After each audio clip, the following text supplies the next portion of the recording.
बिस्मिल्लाहिर्रहमानिर्रहीम, अस्सलामुअलैकुम and a very good morning. Espresso में आपको खुश आमदीद कहेंगे। मैं हूँ अरमिला हसन। उम्मीद करते हैं आप बिल्कुल ठीक ठाक होंगे, आपकी सुबह अच्छी हुई होगी। वेदर बहुत प्लेजेंट, बहुत चेंज हो गया है। आप पंखा चलाओ तो सर्दी लगती है, पंखा बंद करो तो गर्मी लगती है, एसी तो बिल्कुल बंद हो गए हैं।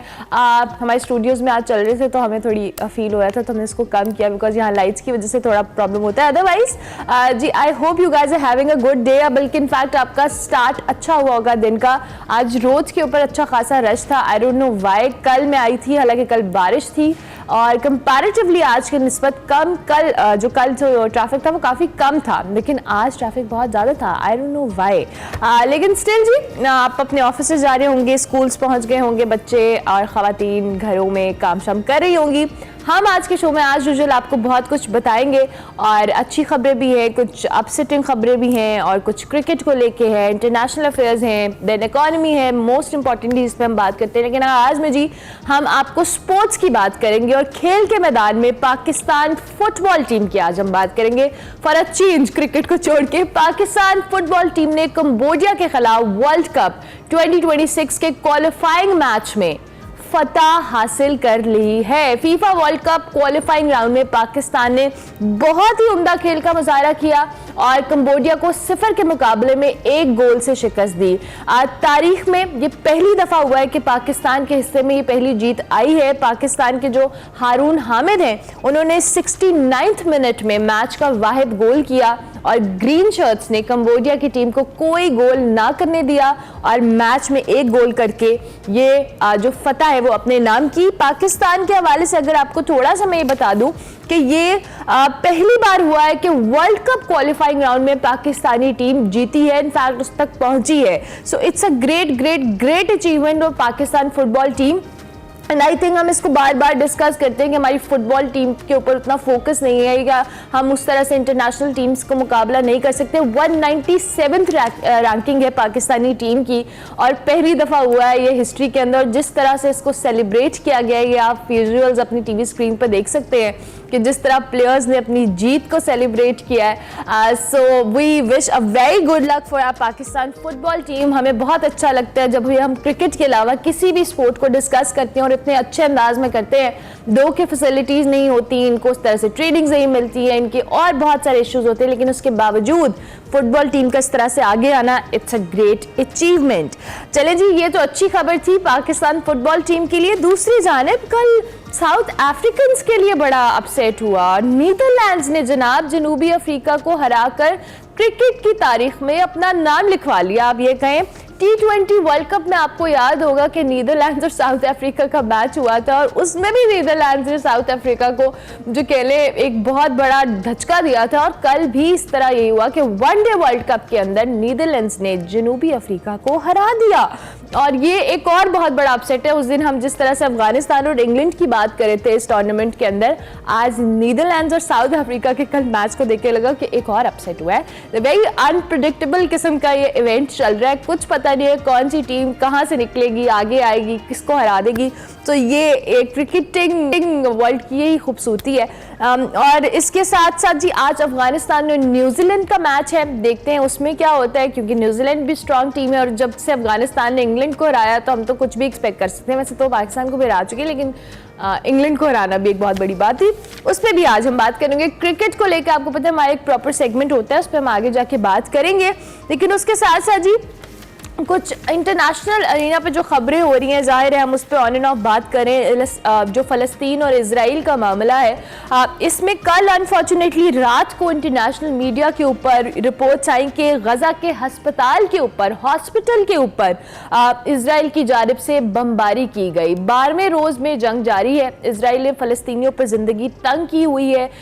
इजराइल की जानिब से गज़ा में वहशियाना किस्म की बमबारी की जा रही है। हस्पताल पर होने वाला जो ये लेटेस्ट रिपोर्ट थी, इसमें 800 से ज़ायद, जो इंटरनेशनल मीडिया रिपोर्ट कर रहा है, 800 से ज़ायद फ़लस्तीनी शहीद हुए हैं, जिसमें बच्चे थे, ख़वातीन थे जो हॉस्पिटल के अंदर ज़ेरे इलाज थे। उसके साथ साथ कुछ फैमिलीज़ ने भी यहाँ पर पनाह ली हुई थी, वो भी इस हॉस्पिटल में मौजूद थे। इजरायली तैयारों ने जी इस हॉस्पिटल को निशाना बनाया, जिसमें तिबी अमला, जैसे मैंने कहा, मरीज़ थे, पनाह लिए हुए आम शहरी थे, वो सब शहीद हुए। फ़लस्तीनी वजारत सेहत के मुताबिक इजरायली तैयारों ने वस्ती गजा में मौजूद हॉस्पिटल को निशाना बनाया, जिसमें कुछ जगहों पे 800 रिपोर्ट हो रहे हैं, कुछ में 600 से ज़ायद अफराद कहा जा रहा है। कई अफराद की हालत फिलहाल भी जी तशवीशनाक है। अमवात में मजीद इजाफे का भी खदशा जाहिर किया जा रहा है। जबकि इजराइल की जानिब से कल सोशल मीडिया के ऊपर एक ट्रेंड चलाया गया, जिसमें ये बार बार बावर कराने की कोशिश की गई कि इजराइल की जानिब से बमबारी नहीं की गई। इनफैक्ट जो गजा हमास का जो मिसाइल था वो मिस फायर हुआ और उससे इस हॉस्पिटल को निशान पहुंचा।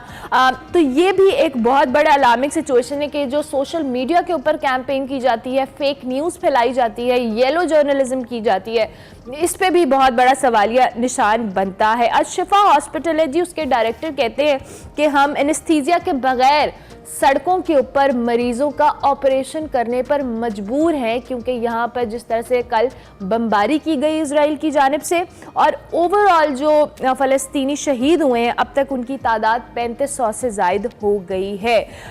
इस पे हमने मज़ीद बात करनी है, हमारे साथ हमारे गेस्ट भी होंगे और चूंकि बाकी ममालिक को भी हम डिस्कस करेंगे।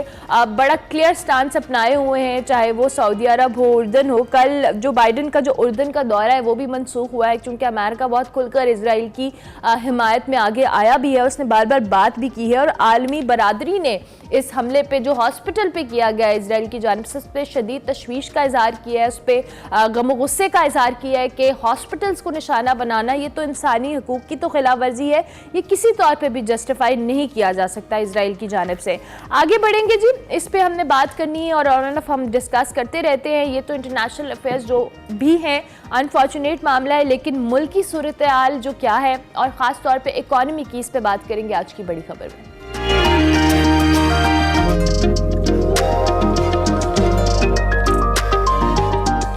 जी, मुल्क में जो मईशत पर गैर यकीनी के बादल हैं वो कुछ छटते हुए नजर आ रहे हैं और हुकूमत की जो सख्तियां हैं, क्रैकडाउन है, कहीं ना कहीं उसका इम्पैक्ट आ रहा है। तो ये गलत नहीं कह रहे हम। इसके नतीजे में जी कारोबारी तबके का जो एतमाद है वो भी काफ़ी हद तक बहाल होता हुआ नजर आ रहा है, जिससे कारोबार में तेजी भी आ रही है। सरमायाकार अपना सरमाया एतमाद के साथ लगा रहे हैं। गुज़िश्ता माह अगर बात की जाए तो सितंबर के शुरू में 340 रुपये में ना मिलने वाला डॉलर आज 277 रुपये तक आया है और इसे लग रहा है कि इसकी उड़ान काफ़ी हद तक कंट्रोल हुई है और रुपया मजीद इस हवाले से मुस्तहकम भी होगा। इतलात ये है कि आइंदा आने वाले दिनों में डॉलर 250 रुपये आ जाएगा। ये होगा या नहीं ये तो आने वाला वक्त ही बताएगा, लेकिन ये जो हुकूमत ने क्रैकडाउन किया था, सख्ती की थी, जिसकी बदौलत जो ज़ख़ीरा अंदोज़ हैं उनको इस हवाले से कुछ ना लेवरेज देना, इसका इम्पैक्ट ये आया कि डॉलर जो है वो डॉलर की जो प्राइस है वो कम हुई है, रुपया मुस्तहकम हुआ है। निगरान हुकूमत ने जी 60 रुपये पेट्रोल बम बढ़ाने के बाद अब तक अवाम को 48 रुपीज़ तक का जो रिलीफ दिया है, सस्ता किया है, मगर पेट्रोल बढ़ने से जो किराए बढ़े थे वो अभी तक कम नहीं हो और अवाम जो मुंतज़िर हैं कि जो दीगर चीज़ों पर इम्पैक्ट आता है उस हवाले से भी इसमें कमी आए, चाहे वो बसों की किराए हो या उसके साथ साथ अशाए खुरोनोश हो, ताकि एक वो रिलीफ का इम्पैक्ट आम पब्लिक तक भी पहुँचे। गुज़िश्ता रोज़ी स्टॉक में 6 साल बाद जो 100 इंडेक्स था वो 50,000 पॉइंट्स की नफसियाती हद को छुआ और 2 घंटे बाद 49,787 पॉइंट्स पर आ गया। इस पे भी बात करेंगे, ये उड़ान मुस्तकिल जारी है। उसके अलावा दीगर चीज़ों पे भी बात करेंगे और इसके अलावा जी गुज़िश्ता रोज़ आर्मी चीफ की ज़ेर सदारत GHQ में 260वीं कोर कमांडर कॉन्फ्रेंस का इनेकाद हुआ, जिसमें शुरका ने इस अज़्म का इजहार किया कि हुकूमत पाकिस्तान की जानिब से मईशत को बहाली के लिए जो इक़दाम किए जाएंगे और पाकिस्तानी अवाम को मजमूई फलाह बहबूद के लिए हर मुमकिन तौर पर मुआवनत फराहम की जाएगी। फोरम ने जी गैर कानूनी जो मौशी सरगर्मियां उसके खिलाफ जारी कार्रवाइयों का भी जायजा लिया। आर्मी चीफ ने इस हवाले से बात पर जोर दिया कि पाक फौज मुल्क भर में गैर कानूनी मौशी सरगर्मियों के खिलाफ सख्त कानूनी कार्रवाइयां करने पर हुकूमत और कानून नाफिज करने वाले इदारों को हर मुमकिन ताउन फराहम करेगी। दूसरी जानिब चीन में तीसरे बेल्ट रिफॉर्म का जो बीजिंग में आगाज़ हुआ है, इसमें निगरान वज़ीर आज़म अनवारुल हक काकर साहब ने भी शिरकत की है और इस मंसूबे को पाकिस्तान को इस मंसूबे का क्या फ़ायदा होगा, इसी सारी सूरत हाल पर बात करेंगे। बहुत सारी डेवलपमेंट्स हैं। डॉक्टर खाकान नजीब हमारे साथ मौजूद हैं, हमारे मईशत हैं, एक्सपर्ट हैं, हमारे शो का हिस्सा हैं और हम डॉक्टर खाकान को खुश आमदीद कहते हैं। Thank you very much doctor Khaqan for joining us early in the morning. I hope you are doing well. ये जो अभी हम कुछ पॉजिटिव बातें कर रहे थे दो कि अभी हमने पेट्रोल सस्ता हुआ देखा है, डॉलर में थोड़ी कमी आई है, क्या हम इस पे खुश हों? क्या ये खुशी हमारी लॉन्ग टर्म है या इस पे हमें थोड़ा अभी भी संभल कर चलने की ज़रूरत है? तो और मतलब अगर हम इसको इस तरह समझें कि जो डाउन साइड रिस्क था जिसमें रुपया कमजोर हो रहा था, स्मगलिंग हो रही थी across the border, Afghan transit trade बहुत बड़े पैमाने पे हर्ट कर रही थी, ईरान से तेल स्मगल हो रहा था, अगर आप इन सब चीजों को देखें तो इनकी जो डाउन साइड रिस्क है एटलीस्ट मैं कंफर्टेबली ये तो कह सकता हूं कि उसको लिमिट करने की कोशिश की गई है। जब आप अपनी जिंदगी की या इकोनॉमी की डाउन साइड रिस्क को संभालते हैं तो आपको थोड़ी सी अपसाइड इन द बैरोमीटर्स, जो इकोनॉमी के बैरोमीटर्स होते हैं, जैसे स्टॉक मार्केट है पाकिस्तान की, जैसे रुपए की कदर है, उसमें बेहतरी इमीडिएटली दिखाई दे देती है बिकॉज ये एक हाई फ्रीक्वेंसी किस्म का इंडिकेटर है। सो अगर आप ये देखिए तो आपको स्टॉक मार्केट में भी उसकी एक वजह रुपये की स्ट्रेंथनिंग है, कुछ इन्वेस्टर कॉन्फिडेंस, आप सही कह रही हैं। I think there is a certain change in sentiment कि short term is looking all right, कोई डाउनसाइड ऐसी दिखाई नहीं दे रही। तीसरी बात यह है कि कुछ कॉटन क्रॉप अच्छी आ रही है, राइस क्रॉप अच्छी आ रही है, उससे ये उम्मीद बनती है कि at least agriculture would do well, which is, you know, being an agriculture economy, या agriculture की 23% हुजम है in the GDP, that looks better. कुछ प्रॉफिटेबिलिटी ऑफ कंपनीज भी ठीक ही रहा है, बावजूद इसके कि बहुत इकोनॉमी के फंडामेंटल मसाइल अपनी जगह खड़े हैं। लास्टली एफबीआर के जो नंबर पहले क्वार्टर के आए हैं वो आईएमएफ के टारगेट को सरपास कर गए हैं। सो अगर इन चीजों को आप ओवरऑल देखें, दुनिया में थोड़ा सा हमें टेलविंड इस तरह मिली है कि जो $96 बैरल का ब्रेंट यानी कि ऑयल था वो $84 बैरल पर आ गया।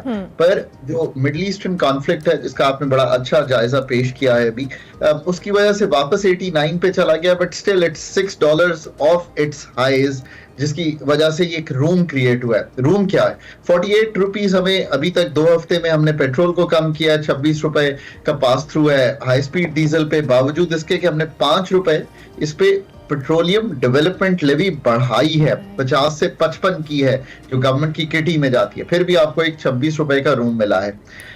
ये जो ओवरऑल तनाजुल है अर्मिला, अभी भी रिस्क्स तो हाइटेंड है। आईएमएफ का रिव्यू नवंबर में ड्यू है, वो कराना है, हमने इंश्योर करना है। आपको पता है अफगान महाजरीन ने वापस जाना है, सो उसकी एक सर्टेनिटी क्रिएट होनी है। आई एम श्योर कि उनके साथ बैठ के तय करके एक इसी तरह का इनखला होगा जो ना हमारी एरियाज को डिस्टर्ब करे, ना हमारे कोई ऐसा अनटूवर्ड एक्शन क्रिएट करे, और आर्म्ड फोर्सेस एस्टैब्लिशमेंट मिलकर उसको इंश्योर करेंगी। फिर ये है कि पाकिस्तान ने अपनी जो कोशिश की जा रही है कि कोई इन्वेस्टमेंट जो है उसको आगे बढ़ाया जाए, सीपेक 2 पे बात की जाए। अब हमने सीपेक तो बहुत कर लिया, इंफ्रास्ट्रक्चर के प्रोजेक्ट्स लग गए, तो उसकी तरफ हमने आगे बढ़ना है। फिर ऑफ कोर्स इलेक्शंस जो हैं वो आने वाले हैं, हमने देखना है कि जनवरी फरवरी में उसमें क्या होता है। सो ये एक जैसे आप कहेंगे ना इवनली बैलेंस्ड है, रिस्क अपनी जगह कायम है जिनका हमने जिक्र किया, पर एडमिनिस्ट्रेटिव एक्शंस और कुछ पॉलिसी एक्शन से और कुछ इंटरनेशनल मार्केट्स को थोड़ा सा एक जो सूदिंग हुई है, स्लो हुई है, ये एक ओवरऑल सिचुएशन जो है वो क्रिएट हुई है। इस तनाजुल में इकोनॉमी को देखिए अभी ठीक हो गया, ठीक हो। अच्छा डॉक्टर खाकान, अभी हम कोर कमांडर कॉन्फ्रेंस का भी आपने रेफरेंस दिया जो कल आर्मी चीफ ने बात की, उस पर जाने से पहले पेट्रोल प्राइसेस में एक हमने डिक्रीज देखा है। आपने अभी बड़ी अच्छा एक नक्शा खींचा है कि हमें किस तनाजुर में इकोनॉमी को देखना चाहिए, लेकिन ऑब्वियसली जब पेट्रोल प्राइसेस कम हुई हैं, दो के एकदम से उनमें हाइप आया था, लेकिन अब उसकी कमी के बाद दीगर चीज़ों पर इसका इम्पैक्ट उस तरह से अभी तक नहीं आया, और इसमें शायद एडमिनिस्ट्रेटिव मेयर्स हैं वो भी मैटर करते होंगे, जाहिर है उसमें पॉलिसीज भी होंगी, ये आप बेहतर तौर पे मुझे बता सकते हैं। अब इसका जो बाकी चीज़ों पे इम्पैक्ट है, चाहे वो किराए हैं, चाहे खुरोनोश हैं, आम यूज़र की जो इस्तेमाल की चीज़ें हैं, उस पर आप किस तरह से इसका इम्पैक्ट देखते हैं? ये बहुत इंपॉर्टेंट क्वेश्चन है और इसको मैं आपको 3 हिस्सों में एक्सप्लेन करूंगा ताकि सारी कौम को भी समझ आ जाए कि हम कहना क्या चाह रहे हैं। और हम एज एन इकोनॉमिस्ट अगर मैं इसको एक्सप्लेन करूंगा तो ये है कि एक मार्केट ऑपरेट कर रही है हर चीज की। पिछले माह हमने पेट्रोलियम प्रोडक्ट्स में इतनी कमी देखी इस्तेमाल में जो कोविड टाइम में देखी थी। इसका ये मतलब है कि ट्रांसपोर्टेशन कम हुई, इसका ये मतलब है कि फ्रेट की मूवमेंट कम हुई, यानी कि दोनों चीजें कम हुई। तो मुझे क्या करना चाहिए? अगर मेरी डिमांड कम हो गई है और मेरी जो कीमत है वो भी अब कम हो गई है कॉस्ट ऑफ डूइंग बिजनेस की, तो उर्मिला मुझे अपनी कीमत को कम करना चाहिए ताकि मेरी डिमांड बढ़े, मेरी और सीटें बस पे बढ़े, मेरा और सामान कैरी हो, क्योंकि लोग कहें कि चलें अब सस्ता हो गया है तो हम सामान कैरी। एक तो ये इस वजह से कीमतों को थोड़ा सा एडजस्ट करना चाहिए, ये बेहतरीन तरीका है कीमतों के एडजस्ट करने का। दूसरा तरीका ये है कि देखिए मार्केट्स जो है जब हम सोचते हैं उनके बारे में तो ऐसा नहीं है कि अनरेगुलेटेड मार्केट्स हैं। जैसे पेमरा है वो रेगुलेट कर रहा है सारे टीवी चैनल्स को, मैं ये मिसाल इसलिए देता हूं कि आसानी से समझ आ जाएगी। इसी तरह हमारे बाकी रेगुलेटर्स हैं। एक रेगुलेटर है उसको कहते हैं कंपटीशन कमीशन ऑफ पाकिस्तान। उसका मतलब ये है कि यार अगर अर्मिला काम कर रही है एक और खाकान भी वही काम कर रहे हैं और उन दोनों ने तय किया कि यार सारी ट्रांसपोर्ट तो हमारे पास है, हम आपस में तय कर लेते हैं कि हमने 70 रुपए ही किराया रखना है और जो 50 से 70 किया था हमने वापस रिवाइज नहीं करना। तो ये एक बिहेवियर जो है ये गलत बिहेवियर है, ये कलूसिव बिहेवियर है। हम दोनों ने आपस में मिलकर ये चीज तय की, ऐसा नहीं होना चाहिए। मार्केट्स को कंपेटिटिव रहना है, वहां पे कंपटीशन कमीशन को आना चाहिए और कहना चाहिए कि आपने गलत काम किया है, हम पे फाइन लगाना चाहिए और हमें कहना चाहिए कि आपको इसका जुर्माना भी है और प्राइसेस एडजस्ट करें। अब ये मैकेनिज्म स्ट्रॉन्ग नहीं है, इसलिए पाकिस्तान में हर कोई कहता है कि जी एडमिनिस्ट्रेटिव एक्शन लें, अर्मिला के खिलाफ भी लें और खाकान के खिलाफ भी लें और इनकी कंपनीज को बंद करें और इनको उसको मैं कहता हूं कि जो तीसरे टियर का एक्शन है, बिकॉज मैं पाकिस्तान के मारूजी हालात बखूबी समझता हूं, तो मैं कहता हूं कि एक नज करें, एक थोड़ा सा हमें धक्का दें कि भाई आप सोचें इस बारे में, ऐसा काम ना करें। पुश की जरूरत है। ठीक हो गया। अच्छा डॉक्टर खाकान, मेरे पास टाइम चूंकि कम चाहूंगी, आखिर में हम जल्दी से इस तीसरे बेल्ट एंड फोरम का जिसका बीजिंग में आगाज हुआ है और हमारे प्राइम मिनिस्टर भी इस वक्त वहां पे मौजूद हैं, आप इस मंसूबे को इस खत्ते के हवाले से किस तरह से देखते हैं? कितना इम्पोर्टेंट है इस प्रोजेक्ट का और पाकिस्तान पे या इस खत्ते के ऊपर इसका क्या इम्पैक्ट आएगा? दो तरह से पाकिस्तान के लिए राहदारी, यानी कि जिसको मैं ट्रेड के जुमरे में कहता हूं, और देखें ना अगर हम अपने एक बॉर्डर पे इंडिया के साथ ट्रेड नहीं भी करते, चले मैं थोड़ी देर के लिए इस प्रोपोजिशन को मान लेता हूं, तो ये सारा बाकी ट्रेड तो हमारा कायम है ना। चाइना से लेकर कार कंट्री से लेकर रशिया से लेकर ईरान से लेकर ये जो इतनी बड़ी बेल्ट है, हमने इनके साथ ट्रेड करना है, तो राहदारी एक अच्छी चीज है। नंबर 2, हमें सीपेक 2 पे हर सूरत में मूव करना है कि इंफ्रास्ट्रक्चर की जो प्रोजेक्ट्स लग गए हैं उनका इस्तेमाल करने के लिए हमें जो इंडस्ट्री मूव हो सकती है, जो इन्वेस्टमेंट आ सकती है, स्पेशल इकोनॉमिक 9 जोन्स हैं, 9 की 9 जो हैं वो, मतलब मैं चले ये भी कह देता हूं कि कोई खास ऑपरेशंस ही नहीं है वहां पे, तो हम क्या कर रहे हैं। इसी तरह स्पेशल टेक्नोलॉजी जोन्स हैं, इनको अब हमें सीपेक 2 में लेके जाना है और पाकिस्तान को एज एन इन्वेस्टमेंट क्लाइमेट अगले 5 साल में दुनिया में मनवाना है कि हम खाली डेट IMF या वर्ल्ड बैंक से नहीं मांगते फिरते या दोस्तों से, बल्कि ये भी कुछ कर सकते हैं। अपनी जो लेबर है उसकी प्रोडक्टिविटी बेहतर करनी है। ये सारे काम हमने अंडर सीपेक 2 करने ही करने हैं। Thank you very much doctor Khaqan for your time. बड़े बेहतरीन अंदाज में आप हमेशा हमारे देखने वालों को, मुझे भी समझ आती है, जो कि मैं तो एक्सपीरियंस, बट इकोनॉमी को लेके जी अच्छी खबरें भी हैं लेकिन इस पर मजीद काम करने की भी ज़रूरत है। और डॉक्टर खाकान तो हमेशा बड़े ऑप्टिमिस्टिक रहते हैं और अच्छी बात भी है, हमें भी थोड़ी मोटिवेशन मिलती है इस हवाले से। अच्छे हालात आएंगे, डोंट वरी। ब्रेक लेते हैं, ब्रेक के बाद वापस आते हैं। Welcome back to Expresso. Break के बाद वापस आ गए और अब आपकी मुलाकात हम इंटरनेशनल फिल्म फेस्टिवल में पाकिस्तानी एक खातून जिन्होंने अपनी मूवी को रिप्रेजेंट किया उनसे करवाएंगे। वैसे तो पाकिस्तानी खवातीन फिल्म मेकर्स अपनी सलाहियतों का लोहा मनवा रही हैं और काफ़ी कामयाब भी हो रही हैं, लेकिन इस वक्त हम जिन शख्सियत की बात करें, जिस खातून की बात करें, उन्होंने जद्दा में 30 नवंबर से शुरू होने वाले रेड सी फिल्म फेस्टिवल में पाकिस्तान को रिप्रेजेंट किया। बेसिकली 2 पाकिस्तानी खवातीन हैं जिन्होंने अपनी जगह बनाई है इस फेस्टिवल के अंदर। इनमें से एक की मुलाकात हम आज आपसे करवाएंगे। हम बात करें जी खैबर पख्तूनख्वा से ताल्लुक रखने वाली फिल्म मेकर हेरा शराज यूसुफजई से, जो इस वक्त हमारे साथ मौजूद हैं और जिनकी फिल्म सोलेशिया रेड सी इंटरनेशनल फिल्म फेस्टिवल के लिए मुंतखब हुई है। फिल्म क्या है? बेसिकली फिल्म शेल्टर होम में रहने वाली खवातीन के गिर्द इसकी कहानी घूमती है और रेड सी फिल्म फेस्टिवल में मुख्तलिफ ममालिक से 14 शॉर्ट फिल्म्स को चुना गया है और इसी हवाले से हेरा की शॉर्ट फिल्म भी इस फेस्टिवल का हिस्सा बनी है। हम हेरा से बात करते हैं। Thank you very much Hera Sharaz, good morning, कैसी हैं आप? थैंक यू, मैं बिल्कुल ठीक। आप कैसी हैं? मैं बिल्कुल ठीक। हेरा, कंग्रेचुलेशन। सबसे पहले तो आपको बहुत बहुत मुबारकबाद, आपकी मेहनत और आपने जिस तरह से इस मूवी को ऑब्वियसली इस पे एग्जीक्यूट किया होगा, इसको काम किया होगा, इस रेड सी फिल्म फेस्टिवल का हिस्सा बनी है। हम चाहेंगे हमारे देखने वालों को अपनी शॉर्ट फिल्म के हवाले से बताएं कि ये है क्या सोलेशिया। First of all, thank you so much for the introduction. So basically, Soleisha जो है it's about a woman जो कि डिस्प्लेसमेंट कैंप में है पाकिस्तान के, और ये बेसिकली डिस्टोपियन सेटिंग में है और जो कि रिफ्लेक्ट करती है उन लोगों की लाइफ को जो कि बेसिकली डिस्प्लेस्ड है।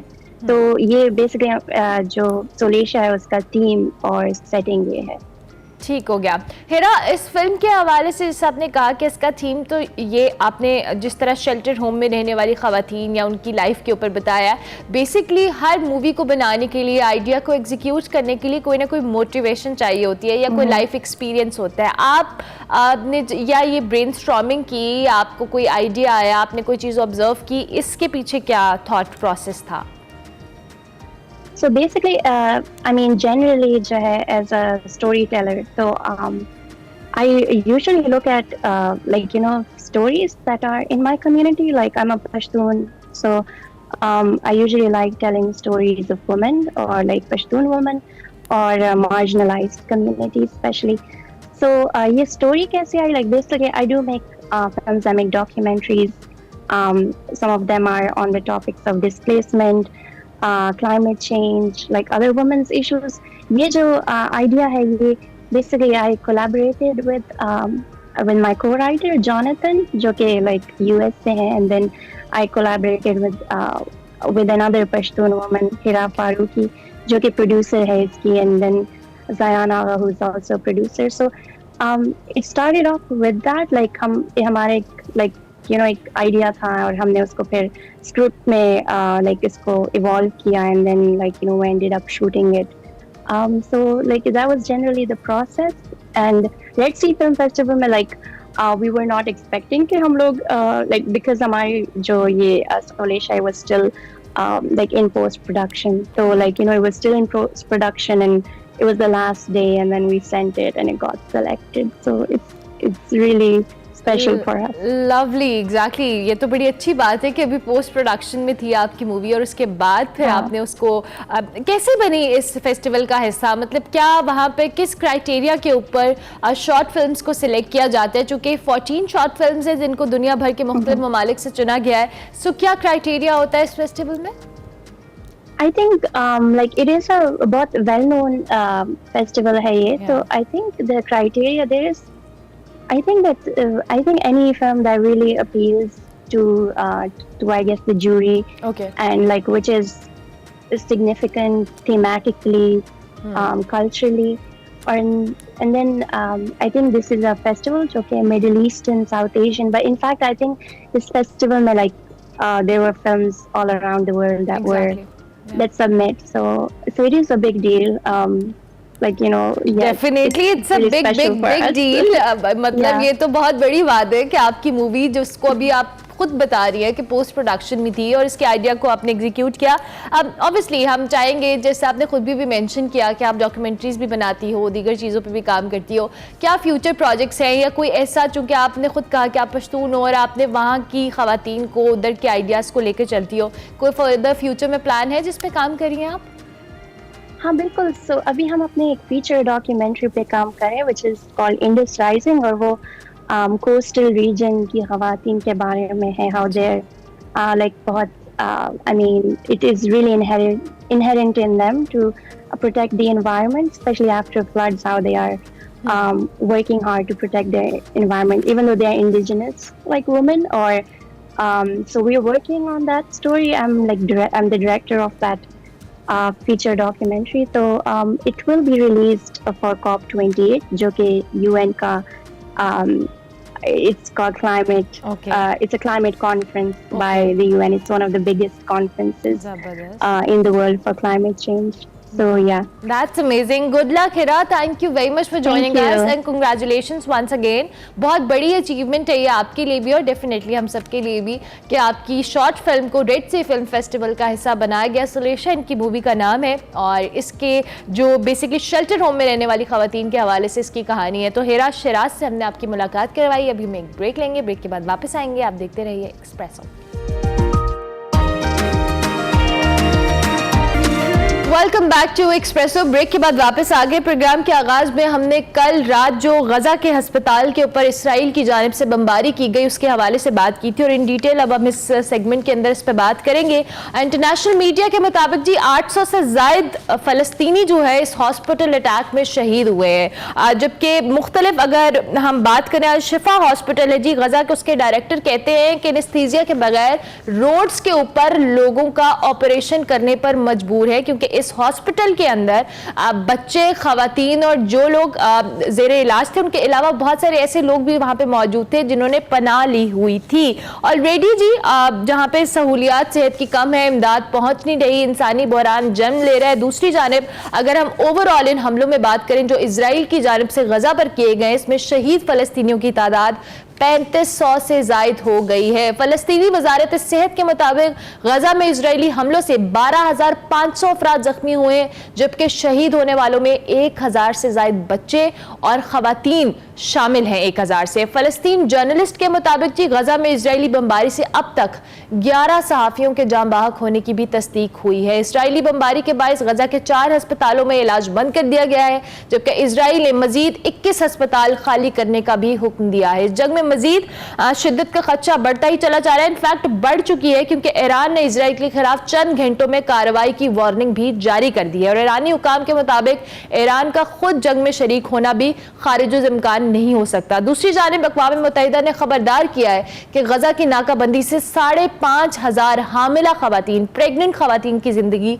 खतरे में पड़ गई है। गजा में हामिला खवातीन को तिब्बी सहूलियात की रसाई मुमकिन नहीं रही जबकि गजा में अगर बात की जाए तो 5500 खवातीन रवा माह बच्चों को जन्म देंगी। सलामती कौंसिल में भी जी रूस की करारदाद मंजूर नहीं हुई और करारदाद के हक में जबकि 5 मुखालफत में 4 वोट आए हैं और इसी हवाले से हम बात करेंगे चूंकि मुख्तलिफ सिचुएशन और मुख्तलिफ फुटेजेस आ रही हैं जबकि हमने कल बात भी अभी सुबह भी बात की कि जो अमरीकी सदर है जो बाइडन उनको कभी जो उर्दन का दौरा है वो मनसूख हो गया है और उसके साथ साथ आलमी बरादरी ने जो कल गजा पे हॉस्पिटल में हमला किया गया उस पर शदीद गम और गुस्से का इजहार किया है।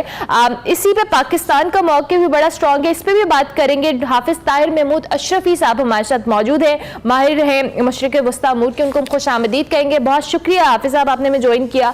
आप बड़ा अनफॉर्चुनेट है, आपसे पहले भी इस हवाले से गुफ्तगू हुई है और कल रात को जो इंटरनेशनल मीडिया ने भी रिपोर्ट किया और मीडिया पे खबरें आती रही कि गजा के अस्पतालों के ऊपर जिस तरह से बमबारी की गई और बाद में जो प्रोपेगेंडा के नतीजे में उसको हमास के ऊपर डाला जा रहा है इस हमले को, क्या कहेंगे इस हवाले से आप? बिस्मिल्लाहिर्रहमानिर्रहीम, इन्ना लिल्लाहि व इन्ना इलैहि राजिऊन। इस वक्त अगर कोई वहशत, दहशत, सफाकियत, बर्बरियत के अल्फाज छोटे नजर आ रहे हैं तो वो गजा में जो इसराइल सफाकियत कर रहा है, दहशत कर रहा है, बर्बरियत कर रहा है, उसके सामने ये अल्फाज बहुत छोटे रह गए हैं जी। अस्पताल जंगों में भी महफूज होते हैं लेकिन कल रात जिस तरह एक अस्पताल को निशाना बना के उसमें 1000 से ज्यादा लोग जो है वो उनको शहीद किया गया है और आपने खुद बताया कि छोटे छोटे मासूम बच्चे जो हैं वो निशाना बन रहे हैं और ये आलमी इंसानी हकूक की बातें करने वाले आलमी दुनिया ये मुजरिमाना खामोशी इख्तियार किए हुए, बल्कि कुछ ममालिक जिस तरह उसकी सरपरस्ती इसराइल की कर रहे हैं वो सब इसके जिम्मेदार हैं। बात यह है कि गुज़श्ता 16 साल से गजा को जेल बनाकर रखा गया, गजा के लोगों के साथ जो सलूक किया गया, जिस तरह रोज अल-अक्सा की बेहुरमती की गई और इस हद तक इसराइल की सफाकियत बढ़ गई कि अल-अक्सा के अंदर नमाजियों के लिए नमाज पढ़ना मुश्किल हो गई। इन सारे हालात में गुज़श्ता 1 हफ्ते 10 दिन से पूरी दुनिया चीख कर ये अमेरिका को और बाकी जो ताकतवर ममालिक हैं, यूरोपीय यूनियन है, इनको कह रही थी कि ये एक अलमिया होने जा रहा है, खुदा के लिए जागो, इसको रोको, जंगबंदी करवाओ, लेकिन किसी ने तवज्जो नहीं दी और अभी तक कोई तवज्जो नहीं है। मैं समझता हूँ कि अब ये मुस्लिम उम्मा का भी इम्तिहान है। आज इस्लामी ताउन तंजीम के वज़राए खारजा का इजलास हो रहा है। अब मुमलिकत सऊदी अरब को आगे आना होगा, अपना कायदाना किरदार अदा करना होगा। आज के इजलास में एक सिर्फ लफ्जी मजम्मत नहीं, हम जंग नहीं चाहते हैं, जंग कोई भी नहीं चाहता है, जंग से तबाही आती है, लेकिन अगर कोई पागल हो जाए, कोई वैशी हो जाए, कोई दरिंदा बन जाए, कोई लोगों को रोकना शुरू कर दे, तो उसको रोकना भी फिर जो है इंसानियत की जिम्मेदारी है। इंसानियत पे सबसे बड़ी जिम्मेदारी पूरी इंसानियत पे अब ये है कि इस पागल वैशी दरिंदे को रोका जाए और उसके लिए जो इक़दाम भी उठाने पड़ते हैं इस्लामी दुनिया को और आलमी दुनिया को उठाने चाहिए। मुझे बताइए क्या कसूर है गजा की मासूम बेटियों का, बच्चों का, बहनों का, माओ का, कि उनका कत्लेआम किया जा रहा है। हाफिज साहब, अभी आपने खुद भी बात की कि मुस्लिम दुनिया हो या आलमी ताकतें हों, अब हम देख रहे हैं कि अमेरिका बहुत खुलकर पहले इजराइल की हिमायत में आया और अब अमरीकी सदर इजराइल भी पहुंच चुके हैं। क्या आप इस हवाले से कहेंगे, क्योंकि आपने ओआईसी का भी रेफरेंस दिया, अब सऊदी अरब का बड़ा क्लियर स्टांस है, अब दीगर मुस्लिम ममालिक की जहां हम बात करें वो बहुत इस मामले में आप खुलकर वोकल भी हैं, बट स्टिल आप इजराइल के ऊपर जो उसकी जो जारियत है, जिस तरह से वो सफाकियत आपने खुद कहा वहां पे फलस्तीन के अंदर कर है, उस पर असर नहीं हो रहा। क्या मौसर इक़दामात लिए जाने चाहिए, चाहे वो मुस्लिम दुनिया या आलमी ताकतों की जहां हम बात कर रहे हैं? देखिए, मैं समझता हूं कि सऊदी अरब ने जो पहले दिन से मौक़िफ़ अपनाया और पाकिस्तान का कल जो हमारे कोर कमांडर मीटिंग के बाद हमारे सिपा सलार और हमारी अफवाज पाकिस्तान का मौक़िफ़ आया, ये दुनिया में इस वक्त बहुत अहमियत इख्तियार कर गया है। और सिर्फ इस बार अगर मैं ये कहूँ कि मुस्लिम दुनिया का रोज़ अव्वल से पहले से बेहतर मौक़िफ़ था, लेकिन अमली तौर पर क्या करना है उसका आज फैसला होना चाहिए। ये तो नहीं है कि एक मुल्क जो है, जो जिसकी हैसियत एक शहर से बड़ी नहीं है, वो दरिंदा बन जाए तो दुनिया सिर्फ उसको लफ्जी मजम्मत ही करती रहेगी और उसका हाथ कोई नहीं रोकेगा। और अमेरिका से भी अब बात करने की मेरा ख्याल है मुस्लिम दुनिया को बड़े वाज़े अंदाज में बात करनी चाहिए, जिस तरह की बात सऊदी अरब ने, मिस्र ने अमरीकी वजीर खारजा से की है कि अगर आप इस वहशी दरिंदे के पीछे खड़े होंगे, फिर हमें भी सोचना चाहिए कि जो लोग हमारे बच्चों का कत्लेआम करवा रहे हैं, जो लोग हमारे बेटियों के जो है कत्लेआम करवा रहे हैं, जो हमारे मुकद्दसात की तौहीन कर रहे हैं, जिनको इंसानियत का ख्याल नहीं है, उनसे ताल्लुकात पर फिर इस्लामी दुनिया को भी सोचना होगा। और इस हवाले से मैं समझता हूँ आज का दिन बहुत अहम है, क्योंकि आज इस्लामी ताउन तंजीम का जद्दा में वज़राए खारजा का इजलास हो रहा है और पूरी दुनिया की नजरें उस पर लगी हुई हैं। बहुत अच्छा किया है फलस्तीनी सदर और जो है मिस्र के सदर ने जो बाइडन से मुलाकात से इनकार किया है। और मैं अपने लोगों से भी कहना चाहता हूँ कि हमें दुआ भी करनी चाहिए, दवा भी करनी चाहिए, जो मदद कर सकते हैं हमें अपने भाइयों की करनी चाहिए और कम अज कम हमें इस बात की तरफ आना चाहिए कि हम जो अपना किरदार अदा कर सकते हैं, अपना जो किरदार अदा कर सकते हैं उसे करना चाहिए। बहुत शुक्रिया हाफिज ताहिर महमूद अशरफी साहब हमारे साथ मौजूद थे। फ़लस्तीन और इजराइल का जो मामला है, इसमें इजराइल की जानिब से जो वहशियाना किस्म के इक़दाम किए जा रहे हैं फ़लस्तीनियों के ऊपर, इस पर पूरी मुस्लिम दुनिया साथ खड़ी है, लेकिन हाफिज साहब के मुताबिक आपको क्लियर स्टांस लेना होगा, सिर्फ बातों से काम नहीं चलेगा। अब ये मैसेज वाज़े तौर पर देना होगा कि इजराइल की ये सफाकियत अब फ़लस्तीन के अंदर नहीं चलेगी। इस नोट पर ब्रेक लेते हैं, ब्रेक के बाद वापस आएंगे।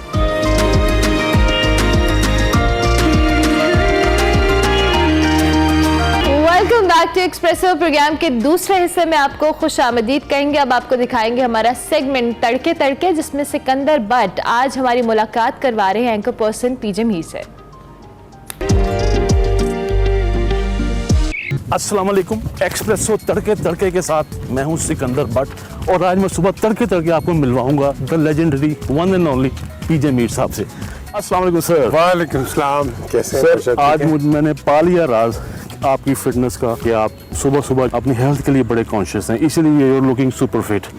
आप तो सरकारी बयानियाँ कुछ बेची जा रहे हैं, पब्लिक की सुनना नहीं चाह रही। मैं आपने बड़ा अच्छा सवाल किया है। देखें, हमारे मुल्क में इतनी नेगेटिविटी हो गई है, और मैं सारों को नहीं कहूँगा, कुछ हमारे एंकर्स हैं जो कि बिल्कुल टिल्ट कर जाते हैं, एक पार्टी, बी पार्टी, सी पार्टी। मैंने ज़िंदगी में नहीं किया, मैंने हमेशा जर्नलिज्म में बैलेंस रखा है। आपने इधर की भी सुननी है, उधर की भी सुननी है, और आपने जो देखा है उसको आप प्रेजेंट करो। ये नहीं कि आप अंदर से बना के कहानियाँ करके रेटिंग्स के लिए ये कर दो। यही वजह है कि हमारी जर्नलिज्म इतनी डेवलप नहीं हुई है। आप हमेशा आर्बिट्रेटर का काम करते रहे हैं, फिर दोस्त आशिक अवान साहबा की जो आपने सुलह करवाई वो शो आज तक मेरे तो दिमाग में छाया हुआ है। आज कब दिख रहा है फटा? आप ये जो लड़ाइयाँ हो रही हैं, जिस तरह आपने कहा है, ये लड़ाइयाँ ये कोई किसी चीज़ को रिप्रेजेंट नहीं करती, बल्कि वो छोटा बच्चा कोई देख रहा होगा, वो कहेगा अगर वो कर रहे हैं तो कल मैं बड़ा होकर मैं भी यही करूँगा। हमको अच्छा एग्जाम्पल नहीं छोड़ते। एक करंट अफेयर के शो है, उसका मोटिव क्या है? Very good question. उसका मोटिव ये है कि आप ईमानदारी से ऑब्जेक्टिविटी दिखाएं, जो हो रहा है आप वो दिखाएं। ये ना हो कि आप फॉर एग्जांपल अभी मियां नवाज शरीफ साहब आ रहे हैं, उसको इस तरह बढ़ के दिखा दो कि भाई वो आके इनकलाब ले आएंगे, वो ये कर देंगे। मत ये मत करो। ठीक है, कोई भी हो आप, और आप ये करते हैं, इस तरह की जब आप हरकत करते हैं आप उस लीडर को प्रेशर में डाल देते हैं। मियाँ साहब आ रहे हैं, क्या वाकई आ रहे हैं? नहीं आ रहे? अगर आ रहे हैं तो आगे फिर क्या होगा? आ रहे हैं, और बल्कि मैंने उनको टेक्स्ट भी किया था, मैं कहा यू श्योर यू कमिंग, तो कहते हैं इंशाल्लाह। तो उनका मैसेज आया मुझे इंशाल्लाह, तो आ रहे हो और आना चाहिए। 20-22 साल से सर ये सिलसिला चल रहा है कि लोग करंट अफेयर्स का शो देख रहे हैं। अब तो लोग मुंह मोड़ते हैं, लोगों ने अपने घरों की किरणें उतरवा ली हैं। वो पीपल डोंट वांट टू सी, मतलब वो कहते हैं ये भी वोकल वायलेंस है। मैं बड़ा खुशकिस्मत हूँ कि मेरे शोज़ के अंदर, जब मैं ARY में भी था, या दिन ले लो या कोई और चैनल्स ले लो, मैंने कभी किसी की लड़ाई नहीं करवाई, कभी किसी को वो प्रोवोकिंग क्वेश्चन नहीं इस तरह किया कि वो एक गलत रिएक्शन हो। वो जैसे वो कहते हैं देखो जी क्या कह रहे हैं, देखो ये क्या कह रहे हैं। तो ये जो होते हैं ये एंकर होते हैं, ये एंकर नहीं है, ये लड़ाई करने वाले, वो कहते हैं ना कुकड़ दो बिठा दिए, वो कुकड़ों को लड़ाने वाले होते हैं। ये जर्नलिज्म नहीं है। आप हमेशा ऑब्जेक्टिव, जो मैं बार बार कहता हूँ, ऑब्जेक्टिव के क्वेश्चंस करें कि इससे भी सीखें, इसका क्या व्यू पॉइंट है, और इससे भी सीखें। इसराइल और फलस्तीनी लैंड जो है वो इस टाइम बारूद वहाँ पर राज कर रहा है। इसराइल के साथ भी बात करो, वो करेंगे बात। मैंने तो 2000 तो की है, बल्कि हो चला था, तो 2006 में कवर किया पूरी वॉर। द क्वेश्चन इज, अगर आप इन पे तशद्दुद ना करें फलस्तीनियन पे, वो भी नहीं करेंगे। आप उन पे करेंगे तो वो करेंगे, क्योंकि यूनाइटेड नेशंस आपकी फेलियर है। वो कश्मीर का मसला नहीं हल कर सके तो यहाँ का क्या करेगी? ये महंगाई का क्या करेंगे? इसका मुकाबला कैसे करेंगे हम? तो ये है बड़ा सिंपल सोल्यूशन है। महंगाई तो पूरी दुनिया में होती है, हमारी ये है अनचार्टर्ड इकोनॉमी। अब कई लोग यहाँ मुझसे नाराज होंगे। ये जो गरीब आदमी है ये उतना ही पाकिस्तानी है जितना एक अमीर आदमी है। अमीर आदमी टैक्स दे दे के मर गया, गरीब आदमी, मैं गरीब वो टैक्स नहीं देता। जब तक आप अपने टैक्स बेस को बढ़ाओगे नहीं, ये निकल आते हैं ना सारे, ओ जी जमहूरियत, ओ किस जमहूरियत की बात करते हो? तुमने टैक्स दिए? तुमने कोई स्टेट के अंदर कोई तुम्हारा किरदार क्या है सिवाय जुलूस निकालने के और शोर मचाने के? तुमने पाकिस्तान के लिए क्या किया? पाकिस्तान को टैक्स दो। आपकी यहाँ कंज्यूमर प्रोटेक्शन कोई नहीं है। डिफेंस में चले जाओ एक कीमत है, अकबरी मंडी में चले जाओ दूसरी कीमत है, रेडियो पे चले जाओ कोई और कीमत है। इसको आप रेगुलराइज करो भाई। आपका यहाँ मार्केट कंट्रोलर होना चाहिए। तो जब आप ये करोगे महंगाई कम नहीं होगी, लेकिन कंट्रोल जरूर हो जाएगी। महंगाई इतनी है कि आप अंदाजा नहीं लगाते। वो कई लोग मेरी शक्लें पहचान जाते हैं, खुदा की कसम मेरे पे आते हैं, मुझे रोना आता है कि यार मैं क्या करूं इनके लिए, क्या करूं इनके लिए, रोना आता है। Honest to God. आप डायरेक्ट शॉपिंग करने कब गए हैं मार्केट? खुद? मैं खुद जाता हूँ। खुद जाता हूँ? हाँ मैं खुद जाता हूँ। मैं खुद जाता हूँ। लास्ट शॉपिंग कब की है आपने? कल की। कल की। चिकन किस तरह किलो मिल रहा है? ना पूछो, मैं चिकन खाता ही नहीं। इलेक्शन होने जा रहा है वक्त पे। इलेक्शन होना चाहिए, होगा, और इसके बगैर चारा नहीं है। हम जो मर्जी टैक्टिक्स इस्तेमाल कर रहे हैं, याद रखें दुनिया आपको एक्सेप्ट नहीं करेगी। मेरे तो राब्ते हैं इनके ब्रिटिश पार्लियामेंटेरियंस के साथ हैं, 1-2 सेनेटर्स हैं उनके साथ हैं, हाउस ऑफ लॉर्ड्स में हैं, तो मेरी तो बातचीत होती रहती है। यही बात होती है, इवॉल्व करती है। इलेक्शन आपने नहीं करवाए पाकिस्तान को टका नहीं मिलेगा। आप अभी 100% डेट में है ना, आप 200 पे जाएंगे। इलेक्शन का आपने बड़ा गोलमोल से जवाब दे दिया मेरे। नहीं, इलेक्शन होंगे, बिल्कुल होंगे, ट्रस्ट में इलेक्शन होंगे। इसके अलावा Pakistan will not survive, let me tell you. सारी जमातों को चांस मिलेगा इलेक्शन में? मैं तो कहूँगा लेवल प्लेइंग फील्ड आमतौर पे इस तरह जरूरत होती है जिसके लिए। वो तो बिलावल अभी कह रहे हैं ना कि भाई नून जरा अंदर जा रहे हैं, वो भी कई कह दिया हाँ जी नवाज शरीफ प्राइम मिनिस्टर बन रहे हैं, ये इधर होगा फलाना, ये होगा फलाना। ये तो इलेक्शंस आपको डिटरमिन करेंगे। अगर तो आपने ये इलेक्शंस फिक्स करवाए, किसी ने भी करवाए, ये पाकिस्तान का फिर आप देख लें आखिरी है, और यहाँ इन्वेस्टमेंट कोई नहीं आएगी, ये मैं आपको पक्का बता दूँ। और अभी जो बैठे हुए हैं, मैं नाम नहीं लूँगा, बहुत बड़े बड़े investors, they are thinking of leaving Pakistan. Let me tell you now, ये ब्रेकिंग न्यूज़ है आपके लिए। पीजे साहब का मानना है कि आने वाले दिनों में पाकिस्तान के बहुत बड़े बड़े टाइकॉन्स, बिजनेस टाइकॉन्स पाकिस्तान के माहौल की वजह से पाकिस्तान छोड़कर दूसरे मुल्क जाने के लिए तैयारी करके बैठे हैं। अल्लाह ना करे ऐसा हो। तड़के तड़के से मुझे दीजिए इजाज़त। अल्लाह हाफिज़। Welcome back to Expresso. हमने सेगमेंट पे जाना है, लेकिन ना मुझे बड़ी इंटरेस्टिंग एक अभी खबर पता चली। मैंने सोचा कि अगर आपको पार्टी का टिकट मिले ना मिले, पर आपको जन्नत का टिकट जरूर मिलेगा अगर आप नवाज शरीफ साहब का इस्तकबाल करेंगे। ऐसा मैं नहीं कह रही, नवाज शरीफ साहब का इस्तकबाल करें और जन्नत का टिकट पाए। 1 to 5 के बाद पेशे खिदमत है जन्नत का टिकट। नून लीग के कारकुनों को एक नई ऑफर दी गई।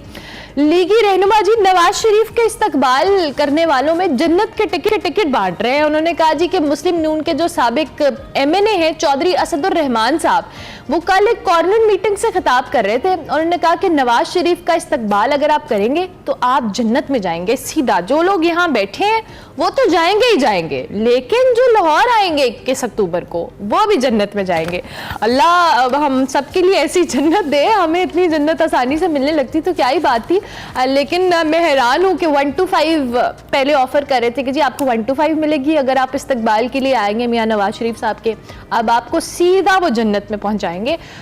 तो आपको जरा सुना देते हैं, मतलब क्या उनका खिताब था, आपको सुनाते हैं। इसमें उम्रा करने जाने में चक चलेगा, लेकिन मेरा उम्रा यही है कि मैं अपनी कौम की खिदमत करूं। मेरा यही हज है, ये उम्रा है। तो मैंने तो लाहौर जाना है, 81 साल की उम्र में भी जाना है। जिसने जाना है, और मैंने एक दफा कहा, एक बहुत मुश्किल वक्त आ गया था, तो एक मीटिंग हो रही थी, तो हमारी पार्टी में बहुत मुश्किल वक्त आ गया था, तो कुछ लोग फिर ऐसे इकट्ठे हो गए जैसे इकट्ठे हो गए। तो मैंने उन्हें कहा, मैं वो सारी तफसील में नहीं जाना चाहता, मैंने कहा जी अल्लाह ताला ने फरिश्तों को हुक्म दिया कि यहाँ जितने लोग इकट्ठे हैं, वो सब नवाज शरीफ के साथ मीटिंग थी लाहौर में, जब वो नवाज शरीफ साहब बड़े मुश्किल में थे। तो मैंने कहा जी अल्लाह ताला ने फरिश्तों को कहा है कि जो यहाँ पर जो बैठे हैं इन सब के नाम लिख दो, ये बगैर हिसाब के जन्नत में जाएंगे। अब जितने आप आ गए वो तो जन्नत में जाएंगे, लेकिन मैं जन्नत का वो ये देते हैं ना, आले रसूल ये देते हैं ना सर्टिफिकेट की, ये जन्नती है। तो मैं आपको सर्टिफिकेट देता हूं कि जो यहां आ गए हैं वो तो जाएंगे ही, जो लाहौर जाएंगे किस बात को, वो भी इंशाल्लाह सीधे जन्नत में जाएंगे। क्यों कि मैंने आपको कहा है कि हमने अपनी जात के लिए नहीं जाना, मुझे कोई जरूरत नहीं। डायरेक्ट टिकट टू जन्नत ये चौधरी असदुर रहमान साहब बांट रहे हैं। मुझे भी सर्टिफिकेट चाहिए ये वाला ना, मुझे जिंदगी में सर्टिफिकेट छोड़े, मुझे कॉन्फिडेंस चाहिए कि मैं इतना खुलेआम। और जो कैमरा पैन हुआ ना एक साहब के ऊपर, वो शो स्टील कर लिया उसने, मतलब वो लूट लिए महफिल उस कैमरा पैन ने जिस पे जन्नत पे उनका चेहरा मुबारक दिखाया गया। नाजरीन, ये थी आपके लिए एक ऑफर, टिकट टू जन्नत। इसके बाद आगे बढ़ते हैं, हम आपको लेके चलते हैं सेगमेंट सफर शर्त में, जहां वकार अहमद मलिक बात कर रहे हैं कि गिलगित बल्तिस्तान के खिज़ां के रंगों से कैसे लुत्फानंदोज हुआ जाए। देखते हैं आज का सेगमेंट।